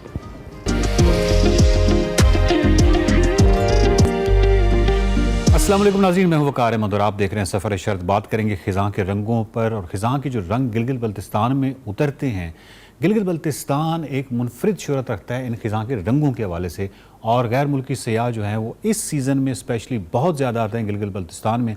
और गिलगित बल्तिस्तान की जो शोहरत है खिज़ां के रंगों के हवाले से, वो क्यों कमाल शोहरत है, उसकी एक वजह तो ये है कि जो खिज़ां के रंग हैं, एक तो वहाँ पे वेरिएशन बहुत ज़्यादा है। यानी खुबानी के जो दरख्त हैं उनके अपने कलर्स हैं, जो पॉपुलर हैं उनके अपने कलर्स हैं। फिर ये जो कलर्स हैं इनके पर्सपेक्टिव में अगर देखा जाए तो वो सफ़ेद बर्फ़ें हैं, और लाइट का जो खेल है गिलगित बल्तिस्तान में रोशनी का वो बहुत कमाल है। ये तमाम चीज़ें मिल मिलाकर गिलगित बल्तिस्तान की ख़िज़ा को इंतहाई मुनफरिद बना देती हैं और गैर मुल्की सयाह जो हैं वो बड़े शौक़ से आते हैं और बहुत इंतज़ार करते हैं कि कब ख़िज़ा के रंग उतरते हैं। ये जो इंतज़ार है ये बड़ा सब्जेक्टिव होता है, क्योंकि इसके लिए कोई एग्जैक्ट डेट मुकर्रर नहीं की जा सकती कि इस डेट पर ख़िज़ा उतरेगी। सबसे पहले तो आपको ये जानना है कि ख़िज़ा गिलगित बल्तिस्तान में या दुनिया में किसी भी जगह पे हाई एल्टीट्यूड से लो एल्टीट्यूड की तरफ उतरती है। बाहर जो है वो नीचे से ऊपर जाती है। तो ख़िज़ा अगर ऊपर से नीचे उतरती है और आपके पास सोशल मीडिया में अगर आपको मालूम हो जाता है कि ख़िज़ा इस वक्त पसू में है, अपर हुंज़ा में है या खैबर में है, तो आप ख़ुद कैलकुलेट कर लीजिए कि तकरीबन 10 दिन के बाद, 10 दिनों के बाद ये करीमाबाद में होगी, उसके 10-15 दिनों के बाद ये गिलगित में होगी। सो अगर आपने जिस इलाके की भी देखनी है ख़िज़ा, तो आपने उस हिसाब से कैलकुलेट करना है, अपनी आइटिनरी बनानी है, अपना स्केड्यूल बनाना है कि किस इलाके की जो ख़िज़ा है वो किस एल्टीट्यूड पे है, और सोशल मीडिया पे आपको आइडिया हो जाता है कि ख़िज़ा जो है इस वक्त कहाँ पे उतर रही है। उस हिसाब से आप 10 दिन का इंटरवल लेके आप अपनी मतलूबा जगह पे जा सकते हैं और ख़िज़ा के रंगों को देख सकते हैं।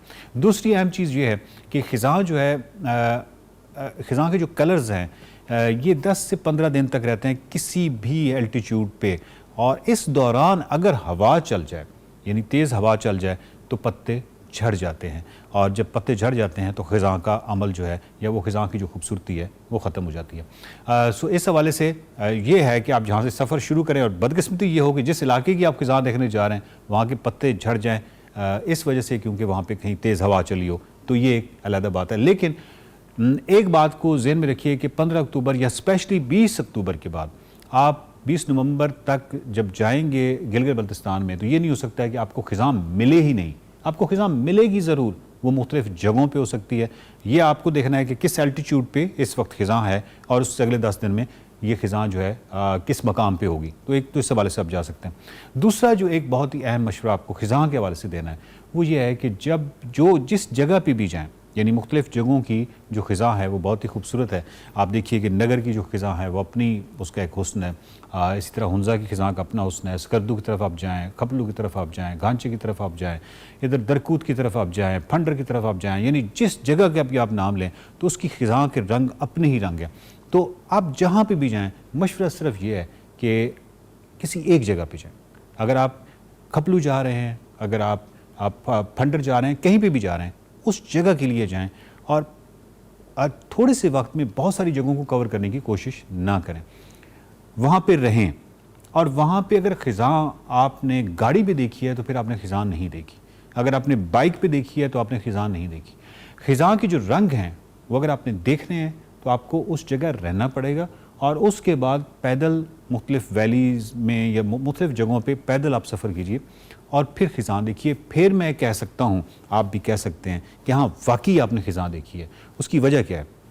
जब आप गाड़ी पे होते हैं या बाइक पे होते हैं, ख़िज़ा जो है वो उसके जो कलर्स हैं, ये जो आपको तस्वीरों में नज़र आते हैं, समटाइम्स आप समझते हैं कि वहाँ पे वो उस तरह की शोख कलर या वाइब्रेंट कलर नहीं है। उसकी वजह क्या होती है कि वो जो वाइब्रेंट कलर हैं, जो बहुत ही शोख कलर हैं, ये बहुत ही कमाल मंज़र है, वो आप गाड़ी पे जब आप जाते हैं और एक बहुत ही एक छोटा सा लम्हा जिसमें लाइट एक ख़ास डायरेक्शन से पत्तों के पीछे पड़ रही है और आप उस जगह से जा रहे हैं, और वो एक लम्हा होता है जब आप देखते हैं कि क्या खूबसूरत रंग जो है वो बिखर गए हैं।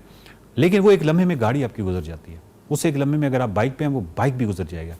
तो लेकिन अगर आप पैदल हैं तो ऐसे हज़ारों लम्हात आप इंजॉय कर सकते हैं। लेकिन पैदल आप तब होंगे जब आप किसी एक ही जगह पर क़याम करेंगे। सो एडवाइस ये है, मशवरा ये है कि आप जाएं गिलगित बल्तिस्तान में। पहली बात कि इसमें कोई प्रॉब्लम नहीं है कि अगर आप हुंज़ा जा रहे हैं, आपको हुंज़ा ख़िज़ा नहीं मिल रही, तो आपको मुख्तलिफ़ और जगहों पे मिल जाएगी। मुख्तलिफ़ एल्टीट्यूड पे ये 1 महीना रहती है। दूसरा कि आप जिस भी जगह पे जा रहे हैं उस जगह पे जाएं और 4-5 दिन क़याम करें और ख़िज़ा के रंगों से लुत्फ़अंदोज़। देखते रहिए सफ़र शर्त special. Welcome back to Expresso. Break के बाद वापस आ गए हैं। आपको पता है जहां इतने सारे टॉपिक्स पे हम बात करते हैं, क्रिकेट पे बात किए बगैर तो हमारी शो के लिए ना जान ही नहीं आती। आईसीसी क्रिकेट वर्ल्ड कप आपको पता है, और 2023 इस वक्त जारी है। बड़े अपसेट्स भी हो रहे हैं, बड़े अच्छे मैच भी हो रहे हैं। कौमी टीम बैंगलोर में मौजूद है। ऑस्ट्रेलिया के खिलाफ ग्रीन शर्ट्स के अहम मुकाबले से कबल जो ओपनर हैं फ़खर जमान और जो स्पिनर है लेग स्पिनर उसामा मीर मुकम्मल तौर पे फिट हो गए, लेकिन कल कुछ खबरें आ रही थी जी कि पाकिस्तानी क्रिकेट टीम को वायरल बुखार ने लपेट में ले लिया है। कई क्रिकेटर सेहतयाब हुए हैं, लेकिन अभी भी सेहत बहाल करने की इनकी कोशिशें की जा रही हैं। अब्दुल्ला, शाहीन और रिजवान समेत 6 प्लेयर्स को आराम देकर खूब ट्रेनिंग करेंगे। नाजरीन, ये जो खाने खा रहे हैं इससे अल्लाह ना करे को मसला हुआ है, क्या मामला है, इसमें भी बात करेंगे। कल आपको पता है नीदरलैंड्स का और साउथ अफ्रीका का मुकाबला था, उसमें एक और अपसेट हुआ जिसमें नीदरलैंड्स जीत गया और साउथ अफ्रीका को T20 वर्ल्ड कप के बाद इन्होंने दोबारा एक बार फिर से नीदरलैंड्स ने हरा दिया। इसके बाद जी अब कल इंडिया और बांग्लादेश का मैच है, उसके बाद फ्राइडे को पाकिस्तान वर्सेस ऑस्ट्रेलिया होगा, जबकि आज जो मैच है वो अफगानिस्तान और न्यूजीलैंड का मैच है। कुछ बहुत सारी इंपॉर्टेंट चीजें हैं और हमारे पास क्रिकेट पे बहुत सारा टाइम है आज, तो Mirza Iqbal Baig the doctor of cricket हमारे साथ मौजूद है। मिर्जा साहब अस्सलाम वालेकुम, गुड मॉर्निंग, कैसे हैं आप?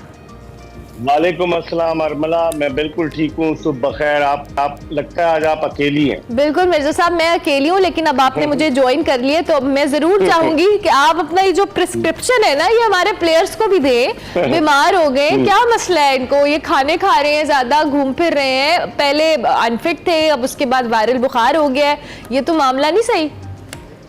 आपने प्रिस्क्रिप्शन की बात की, कहते हैं ना कि नीम हकीम खतरे जान। अगर मैंने कोई प्रिस्क्रिप्शन लिख दी तो कबाड़ा हो जाएगा, लेकिन मैं क्रिकेट के हवाले से जरूर आपको बता सकता हूं कि कुछ प्लेयर्स को जरूर वायरल फीवर हुआ था, लेकिन इस बात के कभी इम्कान है कि 20 तारीख को मैच है और अभी 1-2 दिन बाकी हैं तो वो फिट हो जाएंगे। लेकिन पाकिस्तानी टीम में चेंजेस के बारे में कहा जा रहा है कि उसामा मीर को खिलाया जाएगा और ये भी कहा जा रहा है कि शायद नायब कप्तान शादाब खान को रेस्ट करा दिया जाए। तो अभी तक इत्तलात यही है। कल आज फुल प्रैक्टिस है पाकिस्तान की, तो आज प्रैक्टिस के बाद पता चलेगा। और आपने खानों की बात की तो बेंगलोर में चूंकि साउथ इंडिया है, वहाँ इडली, वड़ा, सांबा, मैं गया हूँ बेंगलोर में, वो मिलता है, चावल के आटे का बना हुआ डोसा, इडली, वो सारी चीजें मिलती हैं। तो ये यकीनन अवॉइड कर रहे होंगे चावल की चीजों से, क्योंकि इनको अपना डाइट प्लान भी रखना है। डॉक्टर साहब भी साथ गए में, टीम के असल डॉक्टर सोहेल सलीम। तो अब देखते हैं कि क्या होता है, लेकिन पाकिस्तान की टीम के लिए ये बड़ा चैलेंजिंग मैच होगा क्योंकि ऑस्ट्रेलिया अंडर प्रेशर है। अगर पाकिस्तान जीत जाता है ऑस्ट्रेलिया से तो फिर ऑस्ट्रेलिया के लिए बहुत मुश्किलात पैदा हो जाएंगी। और कल जिस तरीके से आपने इंट्रो में जिक्र किया अरमला कि जिस तरीके से कल अफगानिस्तान ने नेदरलैंड को हराया, मुझे तो लगता है कि अभी आगे आगे देखिए होता है कि अभी तो शुरुआत है, क्योंकि अफगानिस्तान ने इंग्लैंड को हरा दिया और नेदरलैंड ने साउथ अफ्रीका को हरा दिया। मिर्जा वही बात हम करें कि इतने इस टूर्नामेंट इतना अनप्रेडिक्टेबल सा टूर्नामेंट है, कौन सी टीम कब किस तरह से परफॉर्म करती है, यू नेवर नो। जैसे भी आपने खुद भी कहा कि कोई एक्सपेक्ट नहीं कर रहा था कि इंग्लैंड को अफगानिस्तान हरा देगा और कल नीदरलैंड्स ने साउथ अफ्रीका को हराया, तो इसमें कोई भी टीम इसको हम लाइट नहीं ले सकते। पाकिस्तान के पर्सपेक्टिव से अगर हम बात करें, आगे ऑस्ट्रेलिया है या दीगर टीम्स हैं, तो नीदरलैंड्स की टीम भी तो फिर स्ट्रॉन्ग हुई जहां उन्होंने साउथ अफ्रीका को हरा दिया। बिल्कुल नीदरलैंड को क्रेडिट जाएगा। उसकी वजह यह है कि जब ये वर्ल्ड कप के लिए क्वालिफाई किया तो क्वालिफाई करने के बाद बेचारों को कोई भी टीम वनडे नहीं खेलने के लिए आई इनसे, तो ये बहुत पहले जो है वो इंडिया आ गए और आकर उन्होंने प्रैक्टिस शुरू कर दी। मैंने पहले भी आपके प्रोग्राम में बताया कि अरमला यहाँ काफी लड़के साउथ अफ्रीका से आए हुए हैं जो नीदरलैंड की जिन्होंने नेशनलिटी ले ली है और उनको क्रिकेट खेलने का तजुर्बा है। तो कल कुछ साउथ अफ्रीकन ने भी अच्छा परफॉर्म किया। इनका कप्तान स्कॉट एडवर्ड जो है वो ऑस्ट्रेलिया से नीदरलैंड आ गया।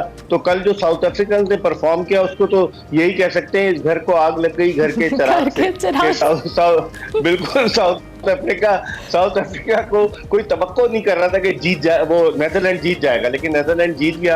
अब आइंदा आने वाले मैचेस की जिस तरह आपने अरमला बात की पाकिस्तान के लिए मुश्किल डाल सकती है। नेदरलैंड और श्रीलंका से तो हम जीत चुके हैं, लेकिन अब जो टीमें आ रही है खास तौर पर अफगानिस्तान और बांग्लादेश, वो पाकिस्तान को टफ टाइम देंगी। आज बांग्लादेश का मुकाबला हो रहा है लेकिन वो टफ टाइम देगी ये दो टीमें और 20 को तो ऑस्ट्रेलिया से है, लेकिन 23 को असल मुकाबला होगा अफगानिस्तान बमुकाबला पाकिस्तान चेन्नई में। और अफगानिस्तान ने हराया है इंग्लैंड को तो उसका मोरल जो है बहुत अप है। तो अब देखिए अप्स एंड डाउन आएंगे। लोग यकीन नहीं कर रहे इस वर्ल्ड कप पर, लोग कह रहे हैं कि नहीं यार जानबूझ के हार गए। जिस तरीके से कल रन्स बने, आखिरी 9 ओवर्स में 102 रन्स बने, जिस तरीके से नेदरलैंड ने मार लगाई, तो मैं तो ये समझ रहा हूँ कि इस वर्ल्ड कप में गैर मुतवक्का नताइज की तवक्को है। गैर मुतवक्का नताइज की तवक्को। मिर्जा साहब, अभी आपने खुद कहा कि इस वर्ल्ड कप पे कोई यकीन नहीं कर रहा। आप वाकई मतलब कोई भी मैच हो रहा है, कोई भी स्ट्रैटेजी, क्योंकि इंडिया ने इसको ऑलरेडी इतना ज्यादा कंट्रोवर्शियल बना दिया था कि अब कोई टीम ज्यादा स्कोर करती है या कम करती है तो उस पर डाउट ही होने लग जाता है कि क्या सिचुएशन है। दो के इंडिया वर्सेस पाकिस्तान मैच के बाद हमारी उस तरह से डिस्कशन नहीं हुई और हमने अहमदाबाद के अंदर जो मैच खेला, मिर्जा साहब, आप कुछ अच्छा उसमें प्रेसिडेंट सेट नहीं हुए, चाहे वो क्राउड को लेकर हुए हो या दीगर चीजों को लेकर हुए हो। पाकिस्तान का चूंकि आपने कहा कि मैचेस हैं, पहले तो अहमदाबाद स्टेडियम के ऊपर मैं चाहूंगी, वहां पे जो प्लेयर्स के साथ सलूक हुआ है उस पर आपका कमेंट जरूर लूं मैं। बिल्कुल, भारत अपने आप को एक सेकुलर मुल्क कहता है और वो कहते हैं कि तमाम कौमियतों को बराबर के जो है हुकूक हासिल है, लेकिन 2014 के बाद से, जब से मोदी हुकूमत आई है अरमला, उसके बाद से हालात जो है वो बजाय बेहतर होने के बिगड़ते चले जा रहे हैं। और आपने अहमदाबाद की बात की, जिस तरह से श्री राम के वो नारे लगा रहे थे और रिजवान को जिस तरीके से क्रिटिसाइज कर रहे थे, बहुत सारी चीजें थी। और दिलचस्प बात यह है कि 1 लाख से ज्यादा लोग तो अंदर मौजूद थे, बाहर जो लोग लाइन में लगे हुए थे उनके मोबाइल चोरी हो गए। 1000 के लगभग मोबाइल चोरी हुए अहमदाबाद में, और मीडिया के लोगों के भी मोबाइल चोरी हुए। गोल्ड प्लेटेड मोबाइल भी चोरी हो गया जी। एक खातून का जो एक्ट्रेस बड़ी मकबूल है पाकिस्तान में, हमारे प्लेयर के से रिलेट किया जाता है उनको अक्सर। हाँ, वो अक्सर बहुत ही मशहूर है, लेकिन आपने तो गोल्ड प्लेटेड मोबाइल नहीं लिया ना। नहीं मिर्जा साहब, नहीं, अब सादा मोबाइल रखना इतना मुश्किल हुआ है, आप गोल्ड प्लेटेड की बात कर रहे हैं। मिर्जा साहब, ये आपने चोरियों वाली बात की तो बड़ी अजीब सी बात है। सिक्योरिटी हो या वहाँ पे लोगों में कोई इतने एथिक्स ही नहीं है कि मैच देखने आए हैं, ये क्या कर रहे थे वहाँ पे? ये तो लोगों को, आपको पता है कि पूरा इंडिया जो था वो अहमदाबाद आ गया था और लोगों के लिए मौके थे। आप देखें ना, सब कॉन्टिनेंट के 2 ममालिक हैं, माइंडसेट तो तकरीबन एक ही जैसा है। पाकिस्तान में क्या होता है कि जनाजे में लोग जाते हैं, मोबाइल निकल जाता है। मेरे बेटे का मोबाइल निकल गया जनाजे में, तो लोग तो किसी चीज को नहीं छोड़ते। तो ये माइंडसेट ऐसा हो गया है लोगों का। क्रिकेट मैच को भी अब नहीं छोड़ा। अब मुझे लगता है कि आइंदा आने वाले दिनों में और भी मुश्किलात पैदा होंगी। लेकिन अहमदाबाद की हम बात कर लेते हैं अरमला के। अहमदाबाद में सिर्फ एक पाकिस्तान का सपोर्टर हाजी मोहम्मद बशीर, जो कि शिकागो से आए हुए हैं, जो हर जगह होते हैं, वो मौजूद थे। और उसके अलावा एक आध उनके साथ कोई और आ गया था। पूरे स्टेडियम में 2 पाकिस्तानी थे। तो आप इससे अंदाज, जो पाकिस्तान के सपोर्टर थे वो तो हालांकि अमेरिकन नेशनल है मोहम्मद बशीर, लेकिन आप इससे अंदाजा लगा लें कि उन्होंने वीजे नहीं दिए। हमारे पीसीबी की मैनेजमेंट कमेटी के चेयरमैन ज़का अशरफ साहब खुद भी वहां मौजूद है, उनकी अहलिया भी मौजूद है, उनकी फैमिली भी वहां मौजूद है। माना वो अपने खर्चे पे गए, no doubt in that, afford कर सकते हैं, लेकिन उनके वीजे कैसे लग गए? वो जो 250 तमाशाइयों का मुआहिदा किया था आईसीसी से, आईसीसी ने वो कहाँ गए कि वाघा बॉर्डर के रास्ते जाएंगे? हालांकि उनके साहबजादे भी वाघा बॉर्डर के रास्ते गए ज़का अशरफ के। तो और फिर जर्नलिस्टों को रुला रुला के वीजे कुछ को दिए गए, कुछ अभी भी इंतजार में। तो बड़ा मुतासिबाना रवैया इख्तियार किया है बीसीसीआई ने और भारतीय हुकूमत। तो मिकी ऑर्चन ने भी तो इस हवाले से कंप्लेन की कि ऐसे लग रहा था कि इंडिया बीसीसीआई का कोई सीरीज खेल रहे हैं हम, अदरवाइज वर्ल्ड कप वाली तो कोई बात नहीं थी। और उस पर एतराजात भी हुए, सोशल मीडिया पे कैंपेन भी चली कि भाई ये क्या बात कर दी इन्होंने। 2 के इंडिया ने उसको बड़ा कंट्रोवर्शियल बनाया। मिर्जा, पाकिस्तानी टीम क्या स्ट्रैटेजी होनी चाहिए? आपने टीम चेंजेस का आगाज में गुफ्तगू में कहा था कि उसामा मीर को खिलाएंगे, फखर जमान के हवाले से हम नॉट श्योर, आप ही बेहतर तौर पे बता सकते हैं। आप क्या लगता है कि पाकिस्तानी टीम की आइंदा आनी चाहिए, वो बड़ी टीम्स हो या नॉर्मल टीम्स हो? वैसे तब कोई भी टीम छोटी नहीं है, क्या स्ट्रैटेजी होनी चाहिए?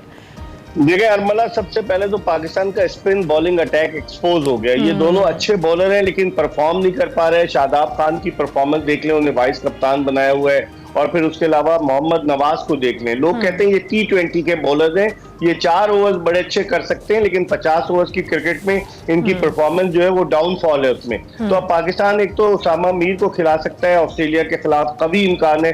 फिर उसके अलावा पेस बॉलिंग के शोबे में भी शायद पाकिस्तान अपने पेसर को मोहम्मद वसीम, जिनको लोग मथन चक्रवर्ती कहते हैं, काफी अच्छे से टीम के साथ वो ट्रैवल कर रहे हैं। एक खिलाड़ी उन्हें कह रहा था कि इकबाल भाई उसने चेने वेने गले में ऐसे डाली हुई कि जैसे वो मथन चक्रवर्ती है। तो मोहम्मद वसीम जो है वो भी, उसका भी चांस है, टैलेंटेड है, लेकिन उसको इतने अरसे से लेकर घूम रहे हैं, तो खिलाएं या तो सैर कराते हैं और वो सर पे वो उनको जो पहनाया जाता है, आपने देखा है शॉल पहनाई जा रही है खिलाड़ियों को, और वो तो शुक्र है तिलक नहीं लगाई गई, वरना इंडिया में जब भी कोई टीम आती तो सर पे तिलक भी लगाई जाती है। लेकिन हालात ऐसे, मुझे लग रहा है कि इंशाल्लाह ताला पाकिस्तान अच्छा परफॉर्म करेगा, क्योंकि ऑस्ट्रेलिया की टीम गिरी हुई टीम है और पाकिस्तान की टीम जो है इंडिया के खिलाफ ठीक है हार गई, लेकिन अनप्रिडिक्टेबल टीम है और इस टूर्नामेंट में बहुत सारी जो है गैर यकीनी चीजें होने जा रही हैं। गैर यकीनी, वैसे आप बड़ी अजीब सी बातें कहते हुए कि इंग्लैंड की टीम हल्की है, ऑस्ट्रेलिया की टीम हल्की है, कहते हुए सुनने में इतना अजीब लग रहा है, क्योंकि इन टीम्स को हम बड़ा स्ट्रॉन्ग टीम समझते हैं हमेशा से, ये तो बीस्ट है क्रिकेटिंग वर्ल्ड के। बाद मिर्जा साहब दूसरी जानिब थोड़ा सा क्रिकेट ही है, लेकिन मुल्तान सुल्तान्स बड़े अच्छे प्रेसिडेंट सेट कर रहे हैं, चाहे वो मैनेजर फीमेल हो, और अब उन्होंने जो एक आयरिश कोच रखी हैं, आयरिश विमेन क्रिकेटर जो साबित थी, उनको बॉलिंग कोच मुकर्रर किया है मुल्तान सुल्तान्स ने। ये भी एक अच्छी डेवलपमेंट है, अच्छे ट्रेंड सेट कर रहे हैं मुल्तान सुल्तान्स की फ्रेंचाइज। बिल्कुल, मुल्तान सुल्तान की फ्रेंचाइज अच्छे ट्रेंड सेट कर रही है, क्योंकि आलमगीर तरीन मरहूम, उनका तो इंतकाल हो गया, वो चला रहे थे मुल्तान सुल्तान, जहांगीर खान तरीन के बड़े भाई थे, लेकिन अब मुझे लगा है कि अली तरीन जो जहांगीर तरीन के साहबजादे हैं, जो इलेक्शन भी लड़े, उनका बड़ा इंटरेस्ट है। yes. और वो जो इंग्लैंड में भी रहे हैं, वो डेवलपमेंट प्लेयर्स डेवलपमेंट प्रोग्राम पे बड़ी तवज्जो देते हैं, तो मुझे लगता है कि अली तरीन का आइडिया है कि मुल्तान सुल्तान में कोई नई चीज की जाए। आपको पता है मुल्तान सुल्तान के साथ एंडी फ्लावर भी वाबस्ता रहे, तो कुछ नई चीज करने जा रहे हैं और डेफिनेटली मुल्तान सुल्तान की टीम बड़ी अच्छी। अब एक सवाल पैदा होता है कि मोहम्मद रिजवान क्या आयरिश खातून की कोचिंग में क्या करेंगे? क्या वैसे साहब आपने क्या बात निकाली है, वैसे मैंने ये नोटिस नहीं किया था, यू आर सो राइट। हाँ, अब वो क्या करेंगे, क्योंकि जब वो इंटरव्यू भी मेल प्रेजेंटर को देते हैं, फीमेल प्रेजेंटर को एक दफा उन्होंने इंटरव्यू दिया, मुंह उधर करके, हाँ मुंह उधर करके किया था, ज़ैनब उनके पीछे खड़ी हुई थी।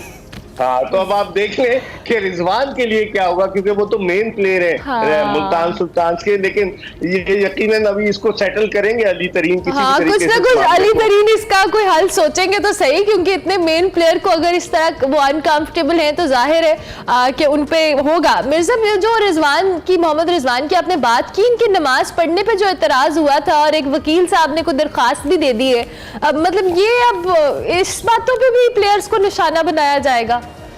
वही मैं शुरू में मैंने अरमला कहा ना आपको कि एक भारत सेकुलर मुल्क अपने आप को कहता है कि तमाम मज़ाहिब के लोगों को आज़ादी हासिल है, तो आप देखें अगर उसने नमाज पढ़ ली, कौन सा ऐसा गुनाह सरजद कर लिया, गेम नहीं मतलब खेल को रोका नहीं गया, स्पेशली रुका हुआ था खेल, उस वक्त उसने पढ़ ली। आप फुटबॉलर मोहम्मद सलाह की मिसाल ले लें, मोहम्मद सलाह तो जब वहां पर वो इंग्लैंड दूसरे यूरोपीय ममालिक में जहां पर के मुसलमान हैं, लेकिन वहां पर आज़ादी है, यहाँ पर आज़ादी है, वो मोहम्मद सलाह भी नमाज पढ़ते हैं और देखा मैंने उसकी तस्वीर। तो ये तो इनका मुतासिबाना रवैया मोदी गवर्नमेंट की फाशिस्ट हुकूमत को ये रिफ्लेक्ट एक्सपोज होती है इंडिया की ऐसी हरकतों से उनकी जो स्टेट है। Thank you very much Mirza साहब, हमेशा की तरह बड़ा अच्छा लगा आपसे बातें करके। वैसे तो इतनी लाइटर टोन में बातें होती हैं, मजा आता है क्रिकेट पे बात करने का। मिर्जा इकबाल बेग हमारे साथ मौजूद थे, डॉक्टर ऑफ क्रिकेट के हवाले से बोली थी। पाकिस्तान फ्राइडे को मैच खेलेगा अपना और देखते हैं क्या बनेगा। ऑस्ट्रेलिया के साथ पाकिस्तान का मैच है। अभी हम एक ब्रेक लेते हैं, ब्रेक के बाद वापस आते हैं। आप देखते रहिए एक्सप्रेसो।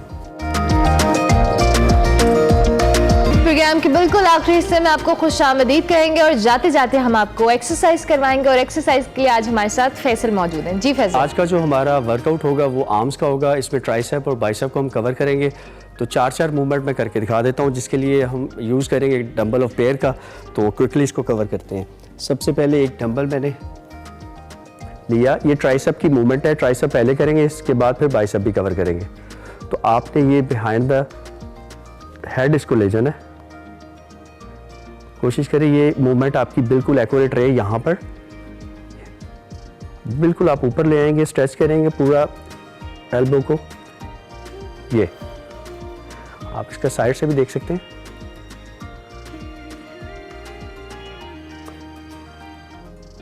डाउन और फिर स्ट्रेच करके फुल ऊपर ले आएंगे। सेकंड मूवमेंट हम ट्राइसेप की करेंगे। बैक को आप लॉक कर लेंगे, डंबल आपका एक ही जगह पे, आपकी एल्बो भी लॉक हो जाएंगी और आप बिल्कुल इसको पीछे की तरफ स्ट्रेच करेंगे। ये और बहुत स्लो आपने रेंज ऑफ मोशन में परफॉर्म करना है।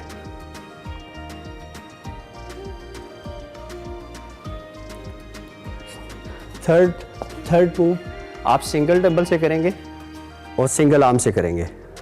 आप बिल्कुल इस तरह बैक पे चले जाएंगे डंबल को लेके, और आपकी जो एल्बो है, ये बाजू है, ये हेड के साथ ही रहेगा। बिल्कुल ऊपर आप स्ट्रेच करेंगे, नीचे स्लो, मसल को किसी भी जगह भी लूज नहीं छोड़ना। इसी तरह ही आप रिपीट करेंगे दूसरे आर्म से भी। इसके 12-12 आप रेपिटेशन करें, 4-4 सेट करें, तो आपका एक से डंबल पेयर से ही सारा वर्कआउट आपका कवर हो जाएगा। नेक्स्ट मूव हम ट्राइसेप की करेंगे।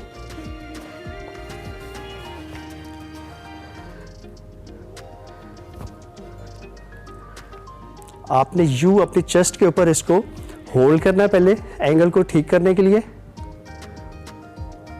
और ये इसका एग्जैक्ट परफेक्ट एंगल रहेगा। ट्राइसेप की हर मूव में आपने एल्बो को बिल्कुल सीधा और स्ट्रेच करना है। इसी तरह आप रिपीट करेंगे दूसरे आर्म से।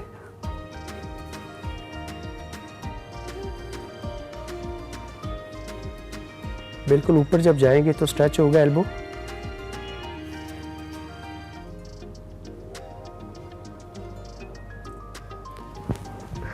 नेक्स्ट मूव हम करेंगे बाइसेप के लिए। बाइसेप के लिए हम सीधा रहेंगे, डंबल को होल्ड कर लेंगे, और नंबर 1 मूव आप दोनों को एक साथ लिफ्ट करेंगे, और बिल्कुल आप बैक पे जोर नहीं लगाएंगे, अपने बाजू के जोर से आपने लिफ्ट करना है डंबल को।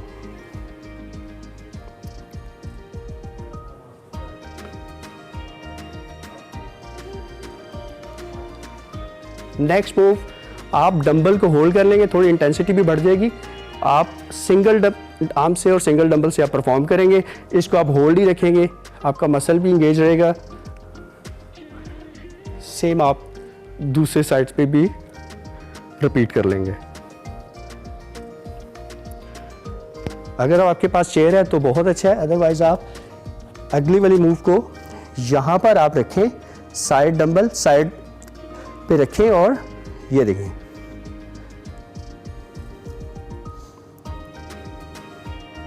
सेम आप दूसरी साइड पे रिपीट करेंगे। स्लो जितना करेंगे उतना मसल एंगेज रहेगा। ये देखिए, इसके एंगल आप देख लें, अगर चेयर है तो आप बैठ के भी कर सकते हैं।